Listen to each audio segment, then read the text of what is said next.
proud moment for the Nagas to assert their rights as a nation, to be among the committee of independent nations. In conformity with the dignity of the Nagas and as demanded by the UN standard, it was informed to the UN and duly acknowledged. The declaration was also informed to the government of India and the King of England, George VI, as well. We did not fail to do the right thing in accordance with the spirit of UN Charter of Human Rights and that mentions recognizing that the peoples of the world ardently desire the end of colonialism in all its manifestations.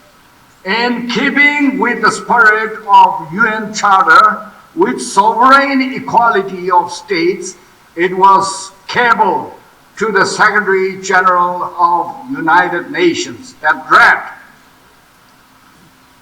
Benign Excellency, kindly put on record that Nagas will be independent.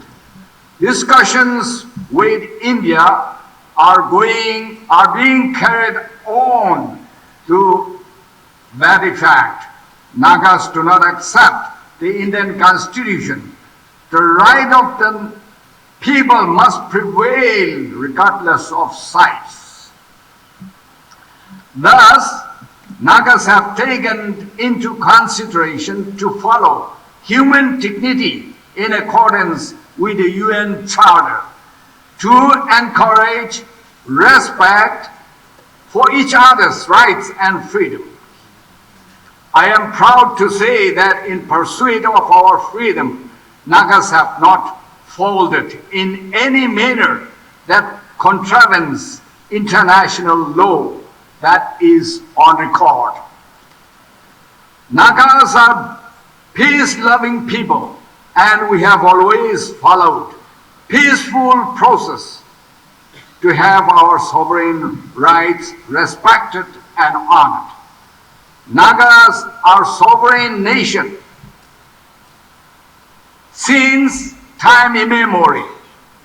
Our great freedom fighters awakened themselves as a people and as a nation to stand up for their rights and assert their independence through non-violent resistance and civil disobedience movement.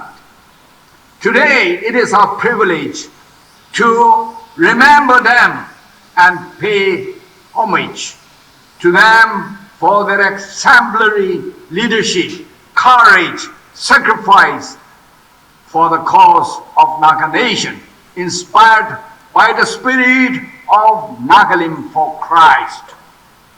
My dear comrades and countrymen, 78 years down the lane, we have not lost the courage and the spirit of freedom, have not waned. We have kept pace with the spirit of 1997 ceasefire to find lasting Naga political solution.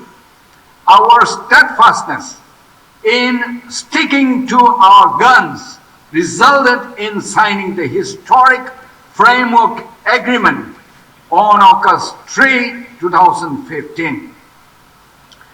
This was a milestone achievement of Indo-Naga people dialogue, as the sovereign right of the Naga people was recognized after more than 7 decades of political struggle. When Nscn signed the framework agreement, we have taken much thought for the future security of the Naga people, lest we commit another mistake. Needless to say, framework agreement is a matter of life and death for the Nagas. If we fail to grasp the political significance of framework agreement by displaying total lack of political foresight, the world at large will laugh at us for being frivolous when given such opportunity to make the best use of framework agreement. Even the time will come when the next generation will question the Nagas of today for their misplaced approach to the given historic framework agreement that carried the sovereign identity of the Naga people as a nation. Rather, it will be a Himalayan blunder if the Nagas place themselves at the wrong side of the framework agreement. To put on record the recognition of the sovereign identity of the Naga nation, the framework agreement mentions peaceful coexistence of the two entities, which means India and Nagalim will have peaceful coexistence. This may go on for 10 years or 50 years, depending on how the mutual understanding is interpreted in the right spirit. But if India indulges in what is called a departure from what is proper between two entities, dragging the vulnerable Nagas into a dangerous political brinkmanship, India will be accused and held responsible for serious breach of agreement with respect to peaceful coexistence of the two entities as mentioned in the framework agreement. My dear countrymen, we fully acknowledge your contribution and forbearance during the course of the movement. This is what we count the most, as we have to serve one another to safeguard the political and national identity of the Nagas under any adverse situation. You know, we have all put in a lot of blood, sweat, and tears to defend our political rights. We have paid heavy price for the love of our freedom. Our love for freedom means we have to bear with one another's burden. We have to make personal sacrifice for the common good. We cannot have what is ours unless we pay the price. Unless we struggle ourselves, no one else will come forward to help us. Unless we defend our freedom, we risk becoming a lost people. Thank God we have stood the ground. We are very grateful to our Almighty God for giving us many friends and sympathizers, both in India and abroad. They are the people who understand and respect the legitimacy of Naga issue. For this reason, we have established strong footholds in international organizations like UNPO and others across the world. We are highly indebted for their unflinching support. My dear comrades and countrymen, the day the Government of India and National Socialist Council of Nagaland, Nscn, signed the historic framework agreement on 3rd August 2015, the world came to know better about the political rights of the Naga nation. This is no ordinary event of history. The whole process of signing ceremony was live broadcast and given the status of high-profile political solemnity, and the world was made to watch, to bear witness. Importantly, Prime Minister Narendra Modi led the massing of applauding throngs from his government. It was equally matched by the presence of Nscn dignitaries. Given the political importance that will go down into Indo-Naga history, Prime Minister Narendra Modi undertook the trouble to supervise the details from the beginning to the end. Ironically, the same Prime Minister has turned cool as the years keep going. What makes him go slow in implementing framework agreement in his own brainchild?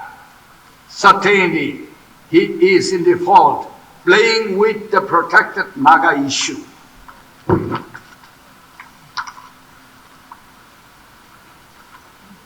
My dear comrades and countrymen, we know that stable economy is the survival of the nation. God has not left out Nagalim without any natural resources to sustain the economy of the Nagas. Nagalim is sitting on a fortune of minerals as God has blessed Naga nation abundantly. It is endowed with major minerals resources, including petroleum spread out in different parts of Nagalim. It belongs to us and nobody can exploit it at the cost of undermining the sovereign ownership. The right of ownership over our land and its resources is absolute, and no amount of casting covetous eyes will change the course. My dear countrymen and comrades, Nagas are now living through a unique moment of our history. The world as we see is in turmoil.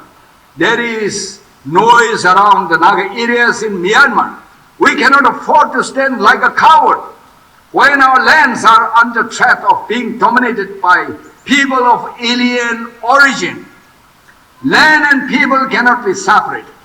Whatever may betide, we shall stand the ground to defend our God-given land.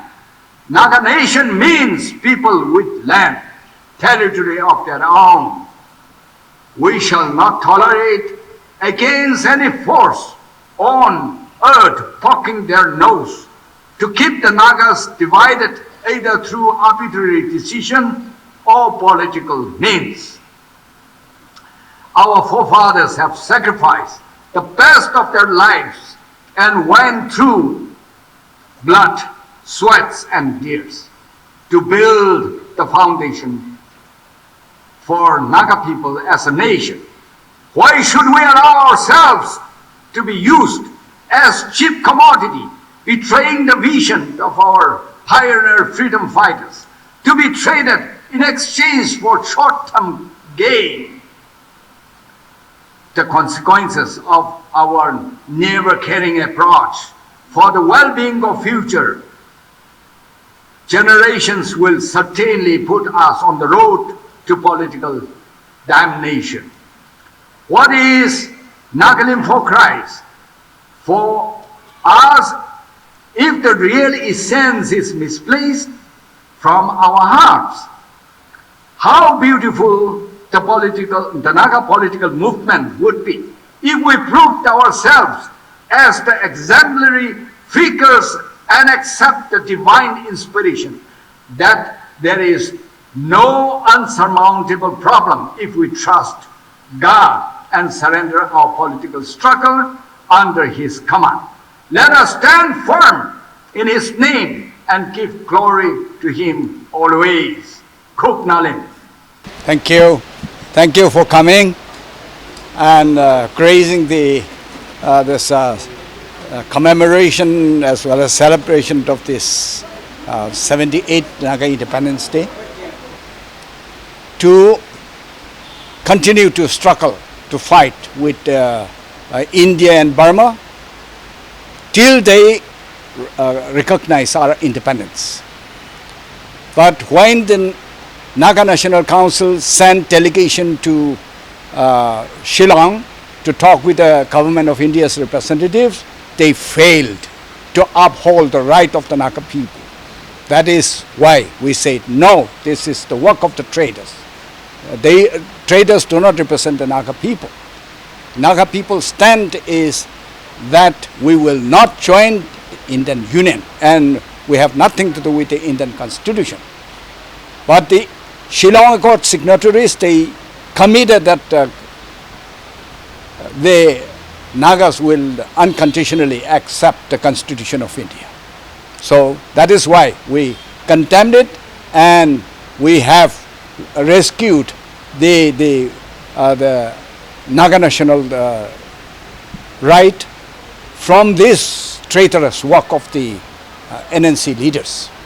NNC leaders individually they did not go, but they were sent by the federal government president, Mr. Hure, as representative of the Naga federal government as well as the Naga National Council. So, since the Shillong Accord was signed by the signatories delegated by the federal government and NNC, they should have been denounced by the Mr. Fizo, the topmost leader who were looked upon by the Naga people with utmost respect and this prayer. When Fizo failed to condemn and denounced this Shillong Accord, that was the end of the mandate of the Naga people to the NNC. So we were compelled to form this Naga National Socialist Council to continue to fight. And today the government of India had recognized the unique Naga history, meaning Nagas have not joined the Indian Union. And Nagas have every right to demand from the Indian government to recognize the unique history, if at all the government of India is prepared to solve the Indo-Naga this armed conflict. It is negotiations have been going on. Government, whatever it can be publicized, it has been publicized because framework agreement was signed and it is known to the world. So go through the framework agreement and you will be able to know what is the letter and the spirit of the framework agreement. As for the competencies, naturally, since discussion has been going on and there has been differences between the two parties, Government of India is taking their stand, we stood our ground. You have signed the framework agreement, you have agreed and you have recognized the uniqueness of Naga history, meaning you have recognized the sovereign right of the Naga people, and you have also agreed that both should go for a new relationship for peaceful coexistence of the two entities. So accordingly, negotiations have been going on. Yes, framework agreement has been signed.